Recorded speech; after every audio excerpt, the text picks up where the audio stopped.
क्या करते हैं? मैं सॉफ्टवेयर इंजीनियर हूँ। इंजीनियर, ज़बरदस्त। पहला सवाल मेरा आपसे ये है कि पाकिस्तान को साइंस एंड टेक्नोलॉजी के फील्ड में कितना आगे बढ़ा हुआ देख रहे हैं? बहुत पीछे हैं हम। हमसे आगे इंडिया है, बंगाल है, बांग्लादेश हमसे बहुत आगे। हम लोग बहुत पीछे हैं इस फील्ड के अंदर। क्या वजह है? आपने आते ही कह दिया कि बहुत पीछे है, क्या वजह है? पीछे इसलिए से हैं क्योंकि हम लोग पाकिस्तानी सोचते हैं कि हमें काम आता है तो हम लोग छोटे लेवल पे काम नहीं करेंगे, कम कम पैसों में काम नहीं करेंगे। जबकि इंडियंस हैं वही काम जो इंडियंस $10 में करते हैं, हम उसका $100 मांगते हैं गोरों से, वो पे नहीं करते, तो इसलिए हम लोग पीछे हैं। तो वो प्रेफर करते हैं इंडियंस को और बंगालियों को, वो क्योंकि वो काम कम काम करते हैं, जल्दी टाइम में काम कर लेते हैं वो लोग, इसलिए वो पैशनेट है काम को लेकर। जी जी जी, वो ज़्यादा पैशनेट है। इंडिया के चंद्रयान मिशन के बारे में आपने सुना होगा। जी सुना है। हाँ। उसके बाद अब एक इसरो ने खबर जो है मीडिया के सामने रखी है कि अक्टूबर में वो फर्स्ट टेस्ट करने जा रहे हैं गगनयान का, जिसमें वो ह्यूमंस को जो है स्पेस के अंदर स्टे करवाएंगे और 3 दिन स्टे करवाएंगे। उसके बाद जो है वापस उनकी जो है लैंडिंग इंडियन ओशन में करवाएंगे। एक के बाद एक बड़ी बड़ी खबर इसरो की तरफ से आ रही है, क्या कहेंगे इस पर? कंग्रेचुलेशन पहले तो उनको, और वो वाकई काम बहुत अच्छा कर रहे हैं, उनको मज़ीद ऐसा काम करना चाहिए। ऐसा नहीं है कि हम नहीं काम करें तो हम उनके लिए कहेंगे यार अल्लाह वो भी ना करें, क्यों ना करें। वो अगर वो कर रहे हैं तो बहुत अच्छा कर रहे हैं, उनको चाहिए कि मज़ीद आगे काम करें। इसका बेसिकली वो नाम रोशन कर रहे हैं आईटी का, तो नो मैटर वर्ड के मुस्लिम है कि नहीं है, इंडियंस हैं या पाकिस्तानी है, आईटी का नाम रोशन कर रहे हैं अगर, तो they should grow up. IT, क्योंकि आपकी फील्ड भी वही है, इंडिया के फील्ड वर्क जो है आईटी के अंदर पूरी दुनिया में मोनोपोली है। आईटी सामने आया, अब उसके बाद उनका इसरो जो है जो स्पेस है, कहते हैं 2025 तक 600 बिलियन डॉलर की वो मार्केट हो जाएगी। एक के बाद एक जितने भी आजकल इकोनॉमिकल वॉर जो चल रही है उसके जितने भी टूल्स हैं सब इंडिया के हाथ क्यों आ रहे हैं? फिर वही बात, क्योंकि वो लोग बहुत पैशनेट हैं, वो काम को पकड़ते हैं और आगे करते हैं। जो पाकिस्तान है, पहली बात तो जब जो पाकिस्तान है वो हमारे जो अमेरिका है और यूएसए है उसके अंदर पाकिस्तान ग्रे लिस्टेड है, इंडियंस नहीं है। वो लोग पाकिस्तानी को प्रेफर नहीं करते, क्यों? क्योंकि पाकिस्तानी फ्रॉड करते हैं उनको वहाँ जाके, उनके साथ वहाँ जाते हैं, काम कम करते हैं, पैसे ज़्यादा मांगते हैं, फिर पैसे लेके भाग जाते हैं पाकिस्तानी। इसलिए हमें भी काम नहीं मिलता यहाँ बैठ के। हम लोग फुल विलिंग है और काम हमें काम नहीं मिलता। वो लोग प्रेफर करते हैं इंडियंस को और बंगालियों को, पाकिस्तान को प्रेफर नहीं करते, इसलिए हम लोग काम नहीं मिलता। एक पाकिस्तानी जब शॉर्टकट करता है, फ्रॉड करता है, उसके ज़हन में एक दफ़ा भी ख्याल नहीं आता कि जो मेरे पीछे पाकिस्तानी है, जो मेरे बाद आएंगे, उनका क्या फ्यूचर होगा, मैं तो मोटी रकम बना के चला जाऊंगा। ऐसी सोच क्यों नहीं हमारे अभी तक आई कि यार मेरी गलती मेरी पूरे पाकिस्तान को भुगतना पड़ेगी? सोच पहले लीडर्स में आएगी तो हमें आएगी ना। जब लीडर्स की ये सोचा कि पैसे लो और भाग जाओ, तो फिर हमें कैसे सोच आ सकती है वो वाली? तो हमें ये चीज़ नहीं आ सकती, क्योंकि हम हर बंदा अपनी जेब देखता है कि मुझे मेरे पास पैसे आ रहे हैं तो आते रहें और मैं जाऊँ भागूँ यहाँ से। तो इसलिए हम लोग ऐसी चीज़ हम लोग में नहीं आ सकती। हम लोग में बेसिकली यूनिटी ही नहीं है। हम वहाँ जाते हैं और कहलाते हैं, यहाँ पे आते हैं पाकिस्तानी का खिताब लेते हैं। हम लोगों में ये चीज़ नहीं है, हम लोग नहीं कर सकते ये चीज़। हम लोग नहीं कर सकते। बड़ी अफसोस की बात है जब पाकिस्तान के पढ़े लिखे लोग जो इस इकोनॉमी में कंट्रीब्यूट करें उन्हें कोई रास्ता नहीं दिख रहा। स्पार्को के बारे में क्या कहेंगे? एक उम्मीद हमारे पास भी तो है स्पार्को। आई डोंट थिंक कि आगे जाएगा या उसके ऊपर कोई काम करेगा। ये इसमें ये ऐसा नहीं है कि पाकिस्तान के अंदर वो लोग मौजूद नहीं हैं जो काम करने के विलिंग नहीं हैं, लेकिन हर कोई बंदा जो यहाँ काम करता है, जिसने 5 साल यहाँ लगा लिए हैं, वो बेसिकली अपने आप को अगले 10 साल में यूएसए में देखता है।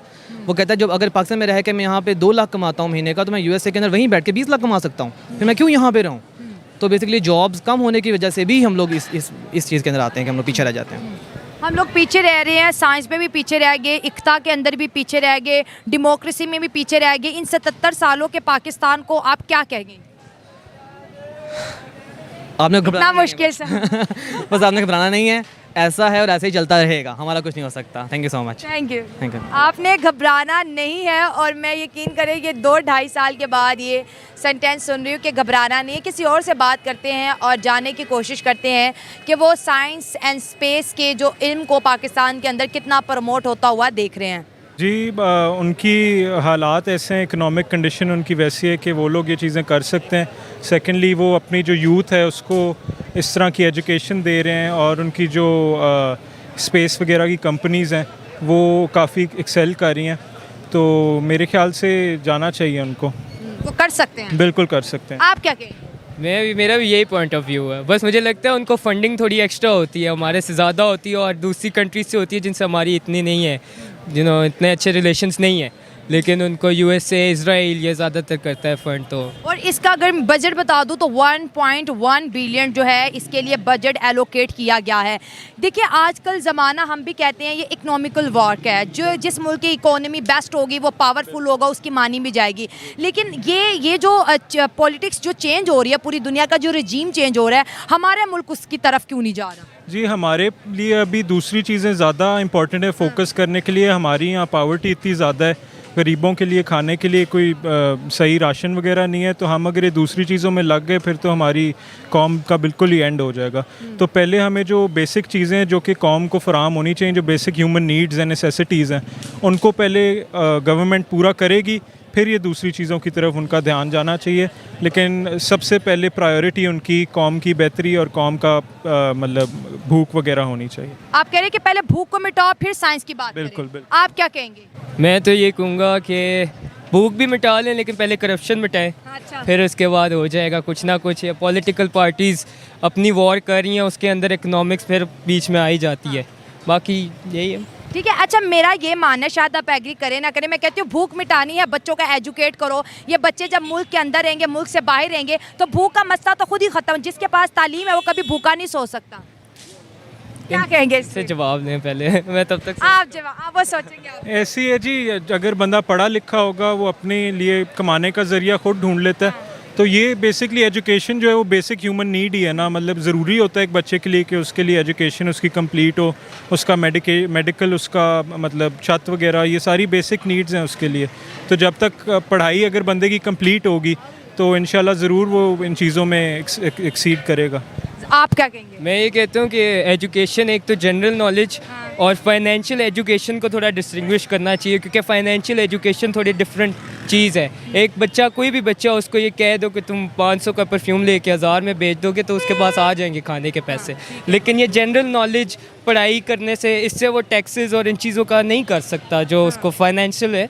वो मैं कहूँगा पहले फाइनेंशियल एजुकेशन होनी चाहिए और बाद में वो फिर खुद से चॉइस ले, समझ रहे हैं कि वो क्या पढ़ना चाहता है, साइकोलॉजी करना चाहता है, बायोटेक करना चाहता है, लेकिन पहले पैसे का उसको नॉलेज होनी चाहिए। आप क्योंकि पढ़ रहे हैं तो बहुत से सेक्टर डिपार्टमेंट से बच्चों से आपकी मुलाकातें होंगी। कितने यूथ को आपने देखा है जो कह रही है कि मैं साइंटिस्ट बन रहा हूँ या स्पेस एंड टेक्नोलॉजी डिपार्टमेंट में पढ़ रहे हैं? बिल्कुल नहीं जी, मैंने जितने लोगों से पूछा है, पाकिस्तान में 2-3 फील्ड्स हैं जिनमें बच्चा जाता है, जो उन्हें पता होता है कि शोर शॉट उनकी कमाई आगे होगी। एक तो डॉक्टर है, दूसरा लॉयर है। और साइंस की तरफ मेरा कोई दोस्त नहीं है जो साइंस की तरफ जा रहा हो, बल्कि जाना चाहिए, क्योंकि साइंस एक डिफरेंट फील्ड है जो मेरे ख्याल से दुनिया में सबसे मुश्किल फील्ड समझी जाती है, फ़िज़िक्स की फील्ड है। तो यही है कि बच्चों को बताना चाहिए कि साइंस की तरफ भी जाएं, लैब्स, रिसर्च की तरफ। बेसिकली अभी कोविड आया हुआ था, रिसर्च में पाकिस्तान ने कोई उस तरह रोल प्ले नहीं किया और इंडिया ने वैक्सीन बना के पूरी दुनिया को डिस्ट्रीब्यूट किया। चाइना ने, रशिया ने, सब ने अपनी अपनी वैक्सीन निकाली है। तो हमारे बच्चों में क्या कमी है? हमारे बच्चे भी, जहन तो सबका एक जितना होता है ना, उसको पॉलिश करने की ज़रूरत होती है। तो अगर हमारे बच्चों को भी एजुकेशन सही फराम की जाएगी, रिसर्च लैब्स बनाए जाएंगे, तो इंशाल्लाह हमारे बच्चे भी करेंगे एक्सीड इसमें। 9-10 में आपने भी फिज़िक्स पढ़ी होगी, क्योंकि साइंस का जो है फ़िज़िक्स से बड़ा ताल्लुक़ रहता है। 9-10 में फ़िज़िक्स में बच्चों पे कितनी कमांड आ जाती है फ़िज़िक्स को समझने में? और प्रैक्टिकल भी होता है सो कॉल्ड? काफ़ी आ जाती है। मतलब ज़्यादातर, वैसे मैंने अगर देखे जाए, मैं OA लेवल से किया हुआ है, ज़्यादातर यही होता है कि तुम इसके नोट्स ले लो, वो कर लो, ये कर लो, पास पेपर्स ले लो, इधर पैसे लगा दो, वो कर दो। टीचर भी आगे बीच में पढ़ाता है, एंड में अपनी पिच करके चले जाता है कि बेटा मेरे से अगर पढ़ना है तो यहाँ से कर लो। ज़्यादातर बिज़नेस है, तो अगर ये बिज़नेस की तरह से अप्रोच करेंगे ना तो बच्चे का शौक़ नहीं आएगा, समझ रही हैं। उसकी गलतियों को अगर वो थोड़ा सा अंडरस्टैंड करें और अपने अंदर भी गुंजाइश बनाएं कि बच्चे ने गलती कर दी है, अगर पढ़ने वाला नहीं है तो उसका इंटरेस्ट देख लें कि क्यों नहीं है। और शायद आपके पढ़ाने का तरीका ऐसा है कि उसका इंटरेस्ट नहीं हो रहा, शायद आप ये है तो समझ रहे, रट्टा सिस्टम है। साइंस भी सो कॉल्ड साइंस है। अगर हम इंडिया की बात करें, वहाँ पे विमेन साइंटिस्ट बन रही है। अपने साइंस का क्या हालात है? हमारे पास भी स्पार्को है, स्पार्को को क्या पैगाम देंगे? स्पार्को को जी अगर तो मतलब मेरे ख्याल से तो अभी ज़रूरत नहीं है ऐसी, क्योंकि हमारी जो कौम है उसके लिए अभी उसकी बेसिक नेसेसिटीज़ गवर्नमेंट नहीं कोप अप कर पा रही उनके लिए।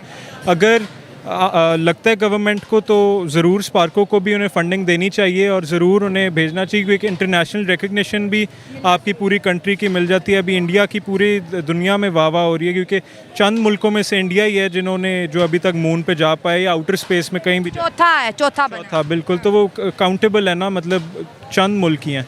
तो पाकिस्तान भी अगर चाहे, जिस तरह एक टाइम पे Pakistan was one of the only countries जिनके पास एटम पावर थी, तो एटॉमिक बॉम्ब्स अगर हम कर सकते थे उस टाइम पे, तो अब हम क्यों नहीं कर सकते? स्पेस की तरफ क्यों नहीं भेज सकते? सैटेलाइट्स भी भेज सकते हैं, आपका ये जा भी सकती हैं स्पेस शिप्स। करने पे सब कुछ कर सकते हैं। जाहिर है हमारे पाकिस्तानी अगर बाहर जॉब कर रहे हैं तो अपने मुल्क को भी सर्व कर सकते हैं।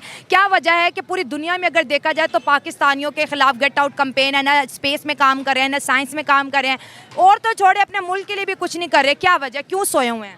बस यहाँ के इकोनॉमिक कंडीशन से यहाँ उनको स्कोप नहीं नज़र आता। जी डॉलर चाहिए उनको, तो वहाँ जाके फिर वो कपड़े ये वगैरह सब साफ़ करते हैं रेस्टोरेंट में। उनको पता चलता है वहाँ भी ऐसे नहीं है कि जाते साथ ही आपके डॉलर मिल जाएंगे। टफ है वहाँ पे भी ऐसे ही होता है, लेकिन उनको बस यहाँ से निकल के वहाँ जाना है, इसलिए पाकिस्तान के लिए इतना काम नहीं हो रहा। लेकिन उनका होना चाहिए कि यार अगर उम्मीद नहीं है तो वो बनाएं, यू नो। आपकी क्या उम्मीद है, पाकिस्तान के लिए सर्व करेंगे या अभी अच्छी अपॉर्चुनिटी तलाश करके बाहर निकल जाएंगे? नहीं, मैं पाकिस्तान के लिए करूँगा। और आपकी क्या अच्छी अपॉर्चुनिटी? मैं पिछले सवाल में ये ऐड करना चाहूँगा कि एक तो ये है कि पाकिस्तान की जो कौम है वो बेसिकली, जिस तरह अमेज़ॉन अभी पाकिस्तान में आया था रिसेंटली, उन्होंने सारे अपने यहाँ जितने स्टार्टअप्स थे वो ख़त्म कर दिए। वो इस वजह से क्योंकि पाकिस्तान की कौम जो है वो ये सोचती है कि हम कहीं किसी तरह से इजी मनी कमाएं, तो वो उन्होंने फ्रॉड्स वगैरह स्टार्ट कर दिए, तो अमेज़ॉन ने यहाँ अपनी सारी कंपनीज बंद कर दी। तो यही है इंडिया के अंदर अमेज़ॉन का ऑफिशल ऑफिस है। बिल्कुल, कितना फर्क बिल्कुल। है, बहुत शर्म आती और है। मैं ये कहना चाहूँगा कि गवर्नमेंट को भी ये चीज़ें देखनी चाहिए कि जो हमारी यहाँ ऑटोमोबाइल्स हैं और ये जो बाकी जितनी चीज़ें हैं उनको रॉ मटेरियल से पाकिस्तान में ही बनना स्टार्ट होना चाहिए, क्योंकि जिस तरह अगर यहाँ गाड़ी बनती है उसकी सारे सामान जो है वो बाहर से इंपोर्ट होते हैं और बनते असेंबल होती हैं। इंडिया जो है उसकी जितनी कंपनीज़ हैं, महिंद्रा होगी, रेंज रोवर होगी, टाटा होगी, वो रॉ मटेरियल से अपना काम स्टार्ट करते हैं ज़ीरो से, और वो फिर एंड प्रोडक्ट तक खुद अपना बनाते हैं चीज़। अब तो वो चाइना को भी पीछे हटा रहे हैं, जो चीज़ चाइना से मंगवा रहे हैं वो भी लोकल इंडस्ट्रीज लगा रहे हैं, सेमीकंडक्टर लगा रहे हैं। बिल्कुल ऐसी है, जितनी गाड़ियाँ शाड़ियाँ उनके प्लांट्स अपने हैं वहाँ, वो ज़ीरो से स्टार्ट करके एंड प्रोडक्ट तक जाते हैं। हमारा क्या मुस्तकबिल, आप बड़े पढ़े लिखे हैं, बता दें जो पाकिस्तानी देख रहे हैं। मुस्तकबिल जी बस यही है कि अल्लाह के आसरे पे हैं हम, तो गवर्नमेंट ने तो कुछ भी नहीं छोड़ा आवाम के लिए, मुल्क के लिए, सारा खा पी गए हैं। तो मैं तो यही कहना चाहूँगा कि एक रेनेसांस हमारी कंट्री जो है मांग रही है, जिस तरह ईरान में आया, चाहे खूनी हो चाहे खूनी ना हो, लेकिन रेनेसांस हमारा जो मुल्क है वो लाजमी मांग रहा है। एक दफ़ा सारा हमारा सिस्टम, जो आप डिपार्टमेंट पकड़ लें उसमें करप्शन ही करप्शन भरी हुई है, एक दफ़ा इसको सारा वाइप आउट होके फिर शुरू से इनको स्टार्ट करना चाहिए। 77 साल में पाकिस्तान अभी बढ़ा नहीं, हमें शुरू से सब स्टार्ट करना है, शुरू से करना है। शुरू से तो नहीं है, लेकिन चलो करें तो सही ना, करें तो सही, शुरू तो करें ना, शुरू मतलब तो करें। ये सारे साथ तो आए, जरा एक वो फोरम पे तो आए, यूनिट तो बने, एक बने, यूनिटी है ना।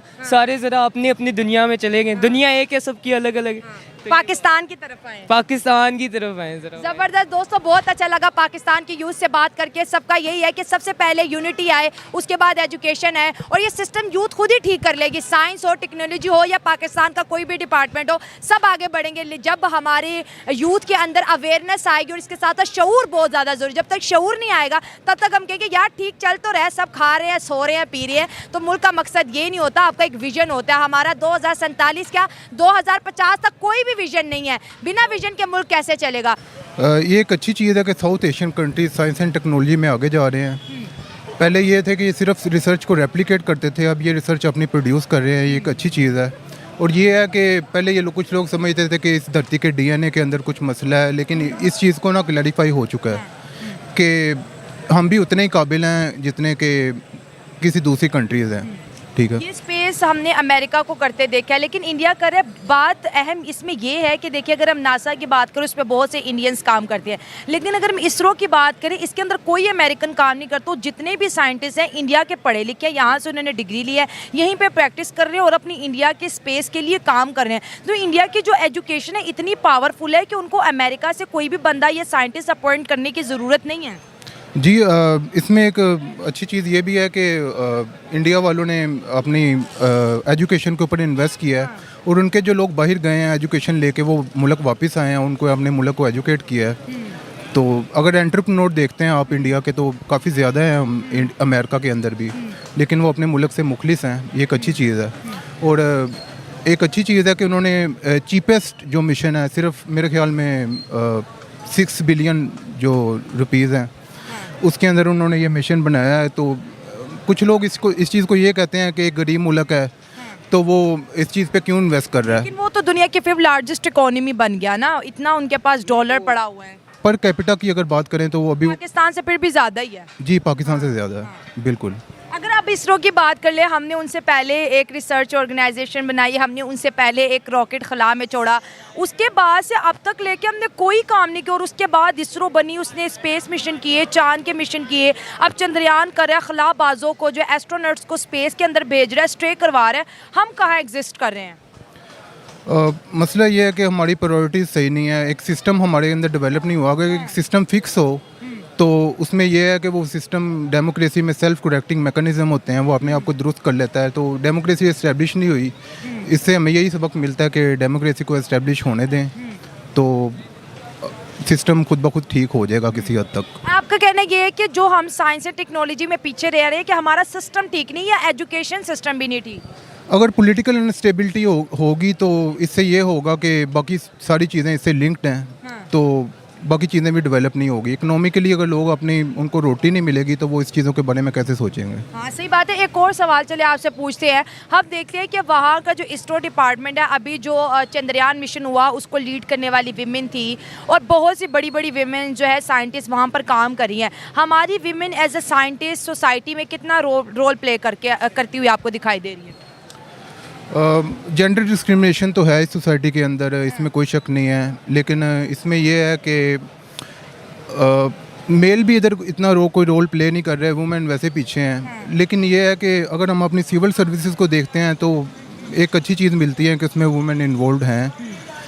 तो ओवरऑल ही साइंस का ख़राब है मेरे ख्याल में, इसमें वुमेन मैन का इतना ज़्यादा नहीं है, साइंस वैसे ही पीछे है हमारे मुल्क के अंदर। मुल्क की साइंस पीछे है। जी थैंक यू। ओके दोस्तों ये थी मेरी आज की वीडियो, आपकी क्या राय कमेंट्स में शेयर करें। मिलते हैं अगली वीडियो में, अपना ख्याल रखें, दुआ में याद रखें। God bless you all.